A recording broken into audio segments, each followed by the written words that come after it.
Now, at the same time that Bill presented these to the fellowship, he also presented another thing dealing with this thing we call the service structure. About the time Bill really got these things set up, in about 47 or 48, and about the time he really got the fellowship to the point where they were about to agree to them, Bill found out that Dr. Bob was suffering with another terminal illness other than alcoholism, and it became apparent that Dr. Bob wouldn't live very much longer. And Bill was faced with one hell of a dilemma. Because back in the beginning, when this little alcoholic foundation was formed, Bill and Bob were the spokesmen between that foundation and the Fellowship of Alcoholics Anonymous. The people within our fellowship gave Bill and Bob that authority to represent them with this alcohol foundation. The people said, we don't want to get involved in that business. You two guys do all of our representation and keep us out of it. Now then, one of the two people that were our representatives is suddenly coming up with another terminal illness. And they'll begin to see and worry and think about the fact that someday he would die also. And the question in his mind became, when Bob and I are gone, who will represent the fellowship in its dealings with the Alcohol Foundation? And there had to be some way designed, some means, to let the fellowship take over from Bill and Bob and be their own representatives in this business deals as far as the Alcohol Foundation was concerned. Bill knew that if he didn't get it done before Bob died, that the rest of the membership would say, well, he's just waited till Bob dies, and now he's going to take it over for sure. Remember, Bill's a real alcoholic. He knows how people like us think. And he began to work on a design with the help of a fellow named Bernard Smith, who was a member of that Alcohol Foundation, on a little plan, whereas the fellowship could become responsible for its own business affairs. In 1950 at Cleveland, not only did he present the traditions as the second legacy, he also presented this thing called the service structure, or the charter for Alcoholics Anonymous. And this charter had 12 little principles in it. We're not about to go through them. But the charter set up a means where each group could, through an elected representative, be able, through another electoral process, select a member for a given area to be their representative when it comes to the business dealings. He told the people in 1950, he said, we have had no experience with this kind of thing at all. And he said, frankly, I'm not even sure it will work. He said, as far as the steps are concerned, they were hammered out on experience. These are the steps we took.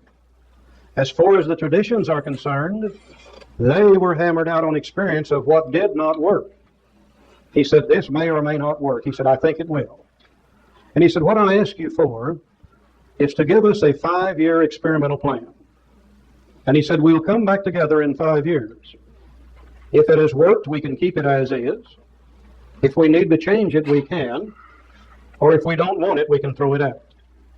And in 1950, they gave us, or gave him, and the others, the authority to put this plan into operation on a 5-year experimental basis. Now, all it really consists of, and we're not about to go deeply into any service structure or anything else, but we must understand that there is a third legacy, and the purpose of it is to allow you, not me, but you to have a voice in Alcoholics Anonymous, other than just at the group level. Each group within AA elects, hopefully, what we call a general service representative. There will be so many groups within a designated area that we call a district. These general service representatives come together at a district meeting. There they elect certain officers. They elect what we call a district committee, used to be man, I think it's member now, district committee member, and an alternate, and a secretary, and a treasurer, and whatever is needed to take care of our business affairs at that district level. Also, the United States and Canada are divided up into what we call delegate areas. There happens to be 91 of them. Originally, each state was a delegate area, and each province in Canada was a delegate area. But because of geographical locations, difficulty in getting around, because some areas had large AA populations and some had small, some of those delegate areas were split up into more than one. New York has 4, does it not? California, I think, has 5, does it not?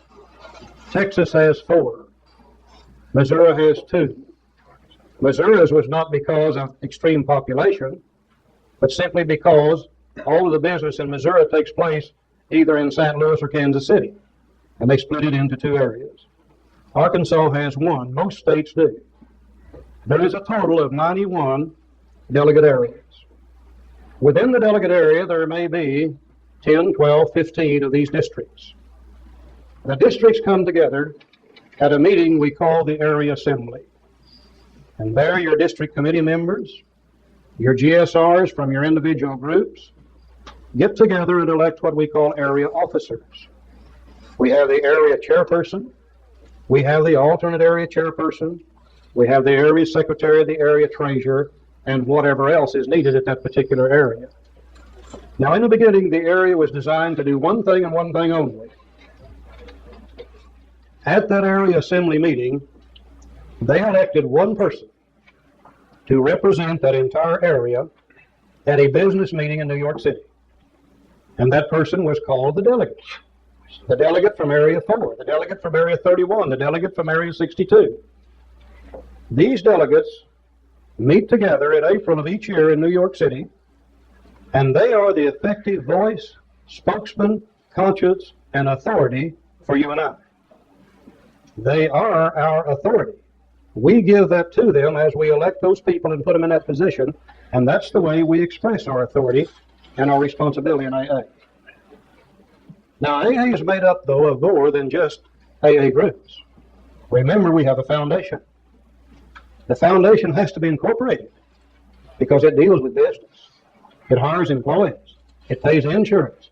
It withholds income tax. And it has to be incorporated, so we have a corporation that is incorporated within the state of New York, and it is today called the Alcoholic Foundation or the Board of Trustees.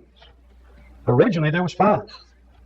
Originally, the majority of them were non-alcoholics because it was felt in the beginning that we alcoholics would never get it together good enough to run our own business, and we needed those non-alcoholics to take care of it. Bill saw the fallacy of that in later years. Bill began to change the makeup of the board by fighting with people, and he finally did get it to a majority of alcoholics. Today, the Board of Trustees has 21 members. 14 of them are alcoholic. They have been elected from these delicate areas, from things that they refer to as regions that we really don't need to go into. But there's a total of 14 of them. 7 of them are non-alcoholics. The alcoholics are there primarily because of their expertise in certain areas. We may have an economist on there. We may have one who's an attorney. We may have one who's a teacher. We may have a doctor on there. There could be several different things and reasons for having them on. Now, those 21 trustees own 2 companies, and very briefly. One company is called Alcoholics Anonymous World Services. It has an office in New York City. We call it the General Service Office. We're all familiar with that term. At the General Service Office, we have staff members there who take care of mine and your business on a daily basis. Those staff members are all alcoholic. Now, they will have other employees there, secretaries, mail clerks, and et cetera, but the staff members are all alcoholics. Also, the Board of Trustees owns another corporation called the Grapevine. We all know what the Grapevine is. And there we have X number of staff members and X number of employees.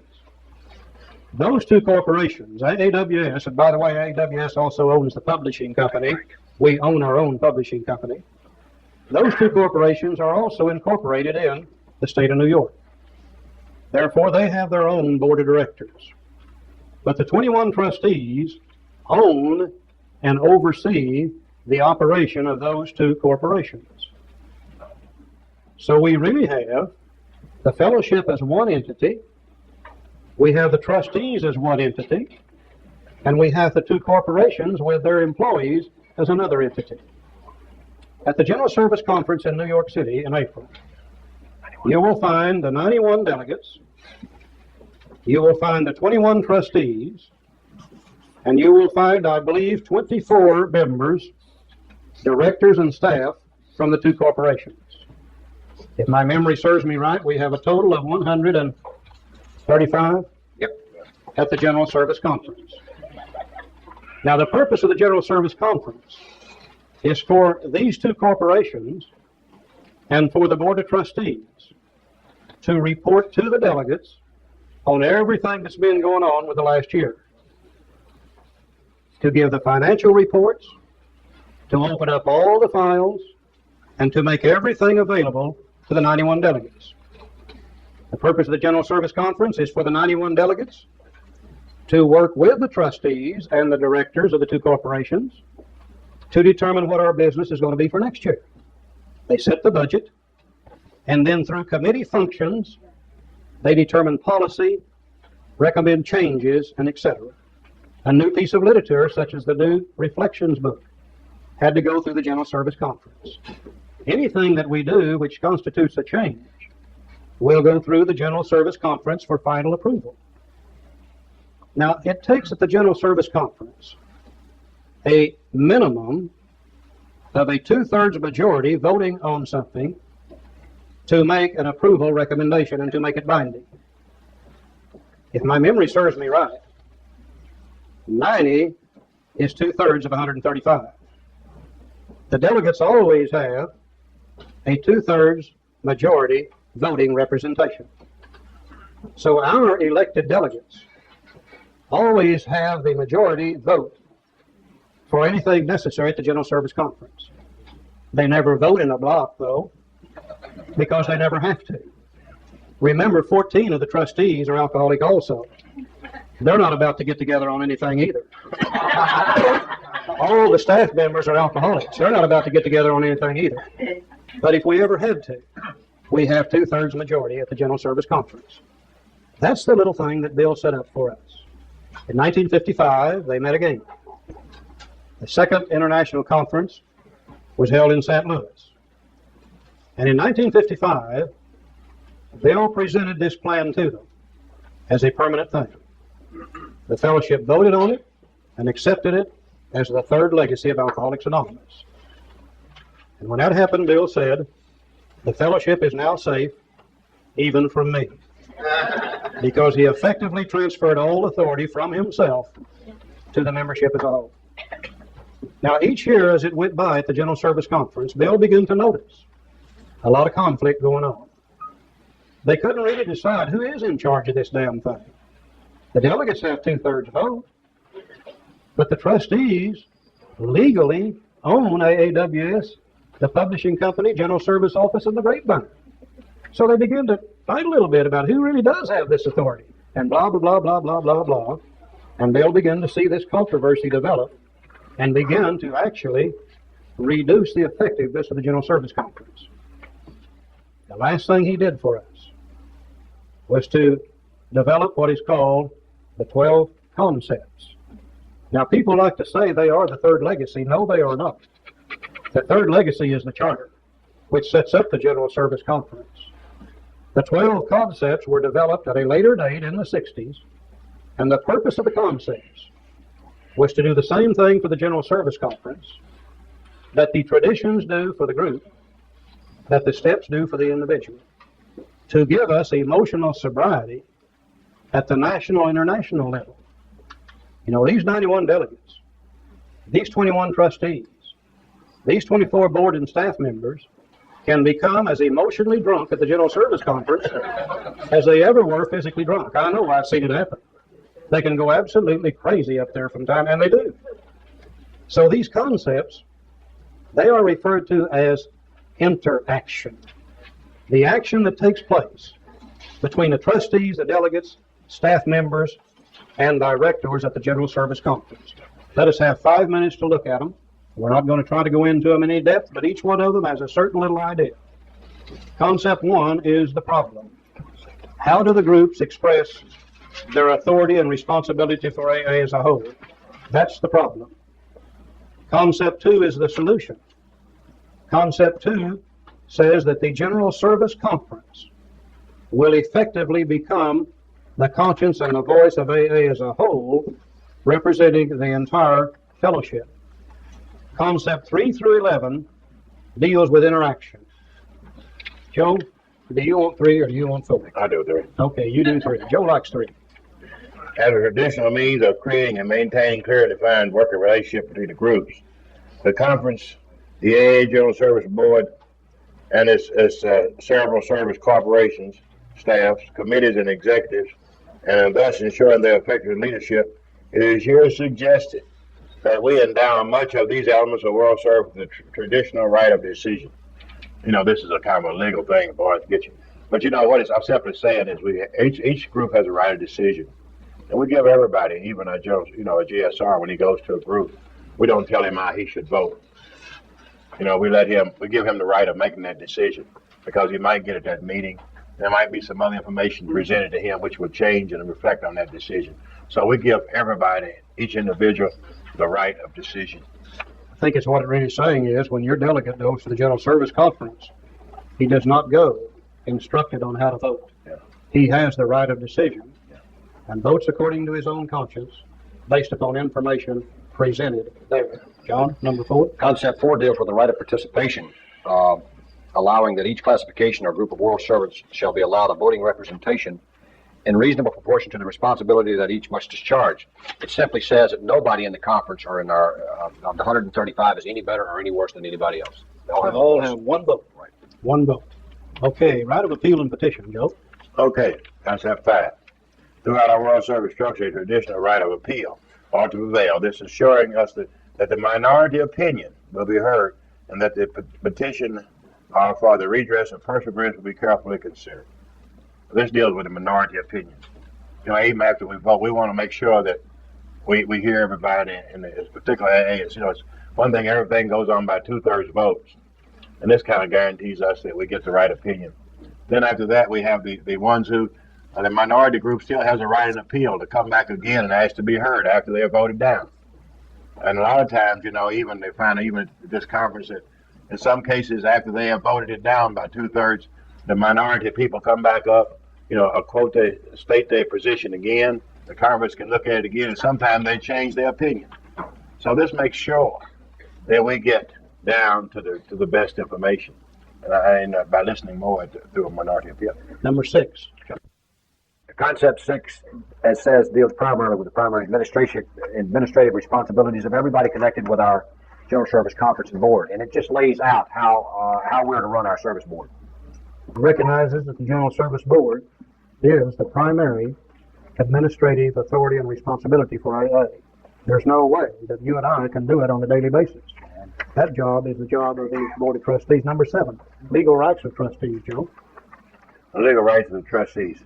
The conference recognizes the charter and the bylaws of the General Service Board are legal instruments, and that the trustees are thereby fully employed to manage and conduct the World Service affairs of Alcoholics Anonymous. In other words, we know that these people actually, although we have this conference and we go there and make these decisions, actually the trustees do run this business. They never take any actions, though, that the conference don't tell them to. But we recognize them as the managers of the legal entity of the business. Number 8, John. Number 8 deals with the direct managers of the overall finance and policy. It talks about the delegated authority so as to take care of our business, both financial and power, to make sure that it doesn't get too heavily concentrated in any one area. Number 9, Joe. Good service leaders, together with the sound and appropriate methods of choosing them, are at all levels indispensable for our future functioning and safety. And this talks about good leadership. We're always anywhere in Alcoholics Anonymous we would like, even at the group level, all the way to the top, we want to select the best person we can to represent us, because we know better than the people that represent us. I think one of the greatest mistakes, we talk about it all the time, is electing somebody as GSR because he's not at the meeting. I find him getting a sickie out of the group saying we'll make him a GSR and he'll get well at the service level. Now he'll make somebody else sick. Send the best one we got. Don't do that. Number 10, God. Concept 10 deals with the authority and responsibilities, and they're well defined. And it says to be sure that there is an abundance of final and ultimate authority to correct or to reorganize. But let us be equally sure that all of our trusted servants have a clearly defined and adequate authority to do their daily work and to discharge their clear responsibilities. Well defined. If you're going to give them the responsibility, give them the authority. If they screw up, you can always get rid of them. The worst thing you can do is hire somebody to do a job, make them responsible, but then look over their shoulder every day and nitpick at them. This says, let's don't do that. That destroys the whole thing. Number 11, Joe. The trustees hold final responsibility for AA World Service Administration. They should always have assistance of the best possible standing committees, proper service director, executive staff, and consultants. This is talks about, that we give the trustees, the people who run our business, the authority to have the best proper assistance they can have from in the field to help them do the job that they have to do. Now we can see that with all those concepts, with the interaction between the trustees, staff, directors, and delegates, that if we will follow these things, then the conference is probably going to run pretty smooth. In fact, the results of that interaction will be what we call the warranties of the conference. A warranty is the same as a guarantee. Number 12 says, in all its proceedings, the General Service Conference shall observe the spirit of the AA tradition, taking great care that the conference never becomes a seat of perilous wealth or power, that sufficient operating funds plus an ample reserve be its prudent financial principle, that none of the conference members shall ever be placed in a position of unqualified authority over any of the others, that all important decisions be reached by discussion, vote, and whenever possible by substantial unanimity, that no conference action ever be personally punitive or an incitement to public controversy, that though the conference may act for the service of Alcoholics Anonymous, it shall never perform any acts of government, and that like the Society of Alcoholics Anonymous which it serves, the conference itself will always remain democratic in thought and action. If these are followed, the warranties will be enforced. If these are not followed, the warranties then will no longer be a guarantee for us. The warranties are the results of this interaction. We have one more little bitty chart, and then we'll turn you loose. We believe that Bill followed the same general pattern or rhythm or layout in all three of these legacies. And again, we don't know whether he recognized that's what he was doing or not. But certainly, in the steps, we see the problem, the solution, and the action which results in a spiritual awakening which gives emotional sobriety to the individual. Surely we see within the traditions the problem, the solution, the non-action which gives us the spiritual anonymity needed and gives us emotional sobriety at the group level. Surely we see within these concepts the problem, the solution, and the interaction which results in the warranties for the General Service Conference, which gives us emotional sobriety at that level. Emotional sobriety is the key to the individual, to the group, and to the General Service Conference. Thank you all for being here tonight. We hope to see you tomorrow.